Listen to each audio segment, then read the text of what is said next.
प्यारे बच्चों, 10-1 राजनीति विज्ञान, Indian constitution and political theory. आज इसके अंतर्गत हम लेसन नंबर 6 का अध्ययन करेंगे, जिसका चैप्टर का नाम है भारत में निर्वाचन प्रणाली, the electoral system in India. इसमें हमारे मुख्य विषय रहेंगे first past the post system क्या है, जन सहभागिता से आप क्या समझते हैं, चुनाव आयोग की रचना, कंपोजिशन ऑफ इलेक्शन कमीशन, चुनाव आयोग के कार्य, functions of election commission, then चुनावों के प्रकार, टाइप्स ऑफ इलेक्शन। तो प्यारे बच्चों, आओ हम आज सबसे पहले जानेंगे first past the post system किसे कहते हैं, या चुनावों में सर्वाधिक मत प्राप्त करने वाली विधि क्या होती है, या इसको साधारण बहुमत प्रणाली के भी नाम से जाना जाता है। First past the post system, जिसको साधारण बहुमत प्रणाली के नाम से भी जाना जाता है, भारत में जो है प्रतिनिधियों का चुनाव करने के लिए इस प्रणाली को अपनाया गया है। First past the post system एक ऐसी प्रणाली होती है जिसके अंतर्गत किसी चुनाव क्षेत्र से प्रत्याशी को विजयी घोषित करने के लिए उसे कुल डाले गए मतों का स्पष्ट बहुमत प्राप्त करने की आवश्यकता नहीं होती है, अर्थात उसे आधे से अधिक मत प्राप्त करना अनिवार्य नहीं होता है।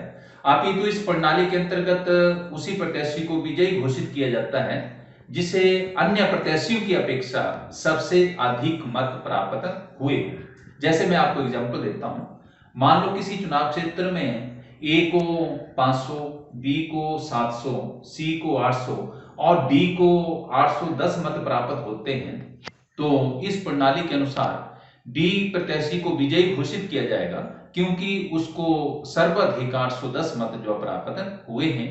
इसको first past the post system या साधारण बहुमत प्रणाली के भी नाम से जाना जाता है। भारत में जो है प्रतिनिधियों का चुनाव करने के लिए जो है इस प्रणाली की व्यवस्था की गई है। उसके पश्चात हम बात करते हैं पीपल्स पार्टिसिपेशन, जन सहभागिता क्या होती है। जन सहभागिता से हमारा अभिप्राय जो है लोगों द्वारा या जन साधारण के द्वारा राजनीतिक प्रक्रिया में भाग लेने से। जन सहभागिता का स्तर प्रत्येक प्रकार की शासन प्रणाली में एक जैसा नहीं होता है। जैसे जो निरंकुश या सत्तावादी शासन प्रणाली होती हैं, वहां पर जन सहभागिता का स्तर काफी निम्न होता है और लोगों को शासन कार्य में भाग लेने की कोई स्वतंत्रता नहीं होती है और ना ही उनको राजनीतिक अधिकार प्राप्त होते हैं। जन सहभागिता मुख्यतः जो है वो लोकतंत्रीय शासन प्रणाली की विशेषता मानी जाती है, क्योंकि लोकतंत्रीय शासन प्रणाली में लोगों को मत देने का अधिकार होता है, चुनाव लड़ने का अधिकार होता है और महत्वपूर्ण नागरिक तथा राजनीतिक अधिकार प्राप्त होते हैं।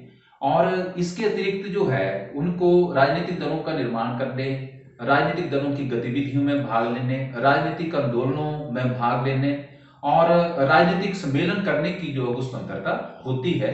तो जन सहभागिता जो है वो लोकतंत्रीय शासन प्रणाली की एक मुख्य विशेषता मानी जाती है। इसको हम जो है वो पीपल्स पार्टिसिपेशन या जन सहभागिता के नाम से जानते हैं।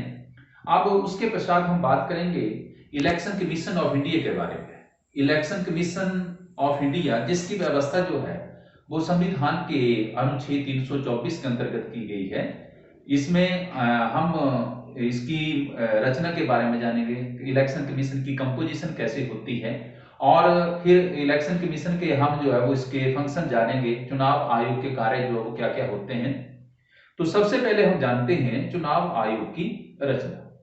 भारतीय संविधान के आर्टिकल 324 के अंतर्गत चुनाव आयोग की व्यवस्था की गई है। वर्तमान समय में हमारा जो चुनाव आयोग है बहुसदस्यीय है। इसमें एक मुख्य चुनाव आयुक्त तथा 2 अन्य आयुक्त होते हैं जिनकी नियुक्ति भारत के राष्ट्रपति के द्वारा की जाती है।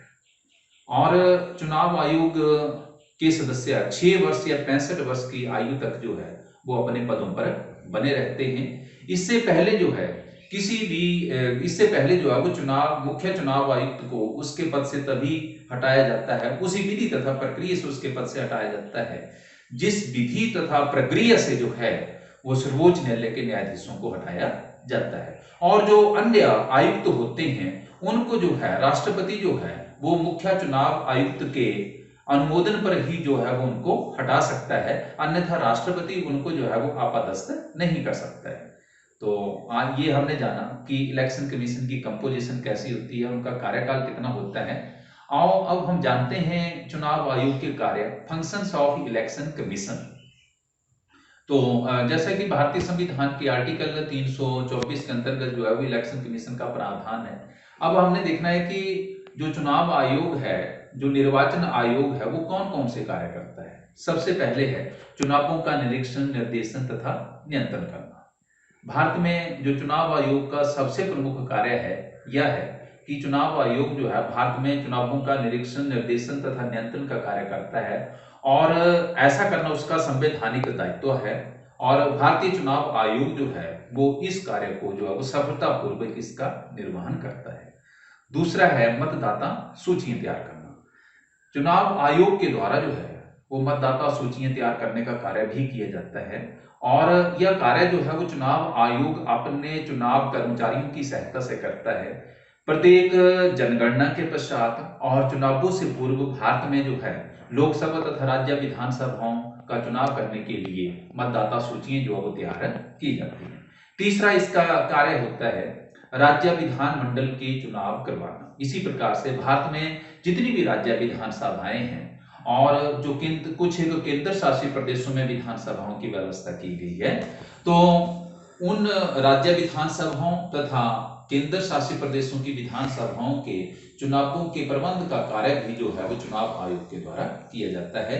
जैसे कि जो राज्य विधानमंडल का जो निम्न सदन होता है विधानसभा, उसके चुनाव प्रति 5 वर्ष के पश्चात करवाए जाते हैं, तो उन चुनावों का प्रबंध भी चुनाव आयोग ही करता है। इसके अतिरिक्त जो है विधानमंडल का, अगर किसी राज्य में विधानमंडल जो है उसके 2 सदन है तो दूसरा सदन जो है वो विधान परिषद होता है, तो उसके चुनावों का प्रबंध भी चुनाव आयोग के द्वारा किया जाता है। और इसके अतिरिक्त जो है वो 1/3 सदस्य विधान परिषद के प्रति 2 वर्ष पश्चात सेवानिवृत्त हो जाते हैं और उनके स्थान पर नए सदस्यों का चुनाव जो है वो कर लिया जाता है। उसके पश्चात नंबर 4 पर संसद के चुनावों का प्रबंध करना। भारतीय संसद के 2 सदन हैं, लोकसभा तथा राज्यसभा। लोकसभा का कार्यकाल 5 वर्ष होता है और प्रति 5 वर्ष के पश्चात लोकसभा के जो चुनाव होते हैं तो उन चुनावों का प्रबंध जो है चुनाव आयोग करता है। अब तक लोकसभा के जो है वो 17 आम चुनाव हो चुके हैं और 17 आम चुनावों का प्रबंध जो है वो चुनाव आयोग ने बड़ी सफलतापूर्वक किया है। इसी प्रकार से जो राज्यसभा होती है तो राज्यसभा के चुनावों का प्रबंध भी जो है वो चुनाव आयोग के द्वारा ही किया जाता है। इसके लिए मतदाता सूचियां तैयार करना भी जो है मतदाता सूची चुनाव आयोग तैयार करता है और चुनावों की तिथि जो है वो निश्चित करता है। जैसा कि राज्यसभा के सदस्यों का चुनाव जो है वो राज्य विधानसभा के सदस्यों द्वारा किया जाता है, तो ये और इसके अतिरिक्त जो है वो राज्यसभा के 1/3 सदस्य प्रति 2 वर्ष पश्चात सेवानिवृत्त हो जाते हैं और उनके स्थान पर नए सदस्यों का चुनाव जो है वो किया जाता है। तो उन चुनावों को करवाने का कार्य भी जो है चुनाव आयोग ही करता है। उसके पश्चात है राष्ट्रपति तथा उपराष्ट्रपति के चुनावों का प्रबंध करना। भारत का जो राष्ट्रपति है, उपराष्ट्रपति है, उनके चुनाव करवाना और प्रबंध करना जो है वो चुनाव आयोग का ही मुख्य कार्य होता है।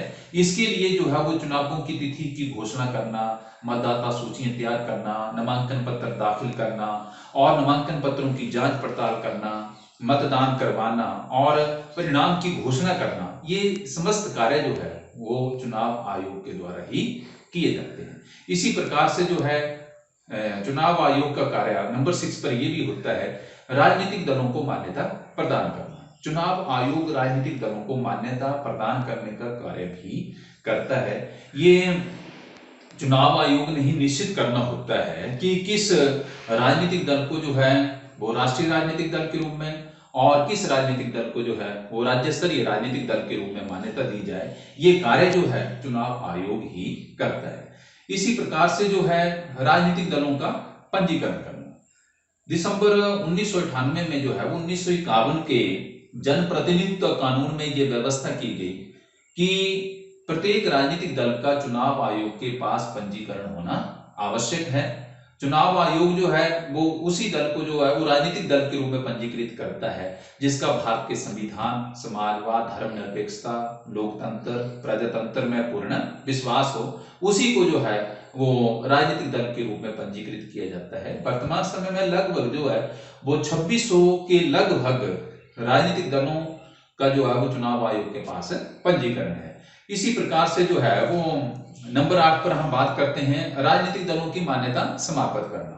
चुनाव आयोग का एक कार्य ये भी होता है कि वह जो है वो राजनीतिक दलों की मान्यता, जहां वह राजनीतिक दलों को मान्यता देता है वहां वह राजनीतिक दलों की मान्यता को समाप्त भी कर सकता है। जैसे कि चुनाव आयोग के द्वारा जो एक चुनाव आचार संहिता जो जारी की जाती है, अगर कोई राजनीतिक दल और उसका प्रत्याशी जो है वो उसका पालन नहीं करता है तो उस राजनीतिक दल की मान्यता जो है वो समाप्त कर दी जा सकती है। और इसी प्रकार से जो है यदि कोई राजनीतिक दल या उसके जो सदस्य होते हैं वो जो है वो चुनाव आयोग के नियमों का पालन नहीं करते हैं या उसके जो उसने एक मॉडल कोड ऑफ कंडक्ट जो बनाया होता है उसका अगर पालन नहीं करते हैं तो भी उनकी मान्यता जो है वो समाप्त हो सकती है। इसके अतिरिक्त यदि कोई राजनीतिक दल जो है वो साधारण चुनावों में जो है वो एक निश्चित मत प्राप्त नहीं कर पाता है, वैध मतों का निश्चित मत प्राप्त नहीं कर पाता है, तो भी जो है वो क्या होता है, उनकी मान्यता जो है समाप्त हो जाती है। तो ये थे इलेक्शन कमीशन के कार्य। अब हम बात करते हैं चुनावों के प्रकार। चुनावों के कितने प्रकार होते हैं, टाइप्स ऑफ इलेक्शन। सामान्यतः जो है चुनाव के 3 प्रकार माने जाते हैं, आम चुनाव, जनरल इलेक्शन, और आपका मध्य अवधि चुनाव, मिड टर्म इलेक्शन, और उपचुनाव, बाई इलेक्शन। प्यारे बच्चों, इसका मैं आपको मीनिंग बताता हूं। आम चुनाव क्या होते हैं, जनरल इलेक्शन किसे कहा जाता है? आम चुनाव वे चुनाव होते हैं जो विधानमंडल के निश्चित कार्यकाल की समाप्ति के पश्चात करवाए जाते हैं। जैसे भारत में जो है वो लोकसभा का कार्यकाल 5 वर्ष है, तो लोकसभा के 5 वर्ष के पश्चात जो चुनाव होंगे उनको आम चुनाव कहा जाता है। जैसे लोकसभा के प्रथम आम चुनाव 1952 में हुए थे, द्वितीय आम चुनाव 1957 में हुए थे, तृतीय आम चुनाव 1962 में हुए थे, और अब तक जो है वो लोकसभा के 17 आम चुनाव हो चुके हैं, और जो आपकी 17th लोकसभा थी उसके चुनाव जो है वो मई 2019 में हुए थे। उसके पश्चात मध्यावधि चुनाव, नंबर 2 पर मध्यावधि चुनाव, मिड टर्म इलेक्शन क्या होता है? मध्यावधि चुनाव वे चुनाव होते हैं जो विधानमंडल के निश्चित कार्यकाल की समाप्ति से पूर्व करवाए जाते हैं। जैसे लोकसभा का कार्यकाल जो है वो 5 वर्ष है, यदि लोकसभा को किसी कारणवश जो है वो 5 वर्ष से पूर्व जो है वो भंग किया जाता है तो नई लोकसभा के लिए जो चुनाव होगा उसको हम मध्य अवधि चुनाव कहेंगे। जैसे मैं आपको एग्जांपल देता हूं कि जैसे कि 12वीं लोकसभा के चुनाव जो है वो फरवरी मार्च 1998 में हुए थे, और उसका कार्यकाल जो था वो 2003 में पूरा होना था, परंतु 12वीं लोकसभा को किसी कारणवश जो है वो अप्रैल 99 में जो वो भंग कर दिया जाता है, तथा उसके पश्चात सितंबर अक्टूबर 99 में जो है 13वीं लोकसभा के चुनाव होते हैं। तो 13वीं लोकसभा के चुनावों को जो मध्यावधि चुनाव कहा गया। परंतु मध्यावधि चुनावों के पश्चात जो भी लोकसभा बनती है या विधानसभा बनती है वो अपना एक निश्चित कार्यकाल अर्थात 5 वर्ष का कार्यकाल जो पूरा करती है। नंबर 3 पर हम बात करेंगे उपचुनाव बाई इलेक्शन। उपचुनाव वे चुनाव होते हैं जो किसी विशेष चुनाव क्षेत्र में करवाए जाते हैं। ये यदि किसी विशेष चुनाव क्षेत्र से निर्वाचित प्रतिनिधि की जो है वो मृत्यु हो जाती है या वह त्याग पत्र दे देता है या उसके चुनाव को जो रद्द कर दिया जाता है तो उस रिक्त स्थान की पूर्ति के लिए जो चुनाव होगा उसको हम जो है वो उपचुनाव कहते हैं। और उपचुनाव में एक मुख्य व्यवस्था ये होती है कि उपचुनाव में जो भी प्रतिनिधि जो वो विजयी होता है वो जो शेष कार्यकाल होता है वह उसको ही पूरा कर पाता है। अर्थात मान लो उस चुनाव क्षेत्र में जो उसका जो कार्यकाल है वो लोकसभा के कार्यकाल के साथ साथ चलता है। जैसे मान लो कि लोकसभा का कार्यकाल जो है वो 2 वर्ष बचा है, तो चुनाव में निर्वाचित प्रतिनिधि केवल 2 वर्षों के लिए ही जो है वो लोकसभा का सदस्य रहेगा। तो प्यारे बच्चों, इस प्रकार से आज हमने जाना कि first past the post system क्या है, जन सहभागिता क्या होती है, चुनाव आयोग की रचना कैसी है, चुनाव आयोग कौन कौन से कार्य करता है, चुनावों के कितने प्रकार होते हैं। तो आप बच्चों ने इस वीडियो को बड़े अच्छे ढंग से देखना है, और तथा जो है अगर आपको कोई चीज समझ नहीं आती, इसमें कोई विषय समझ नहीं आ रहा है, टॉपिक समझ नहीं आ रहा है, तो इस वीडियो को बार बार देखें ताकि आप बच्चों को अच्छे ढंग से समझ आ सके। धन्यवाद। जय हिंद।